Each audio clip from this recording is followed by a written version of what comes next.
আপনি একটা মেয়ের প্রেমে পড়তে পারেন, ভালো লাগতে পারে, সম্ভব। মেয়েদেরকে আল্লাহ পাক এত সুন্দর করে সৃষ্টি করেছে। আল্লাহ পাকের সবচেয়ে শ্রেষ্ঠ সৃষ্টি হচ্ছে মেয়েরা। মানুষ তো অবশ্যই, তারপরে মেয়ে মানুষ।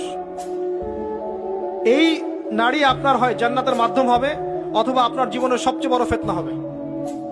কারণ নবী সাল্লাল্লাহু আলাইহি ওয়াসাল্লাম বলেছেন, আমি পুরুষদের জন্য মহিলাদের চেয়ে বড় কোনো ফিতনা রেখে যাচ্ছি না।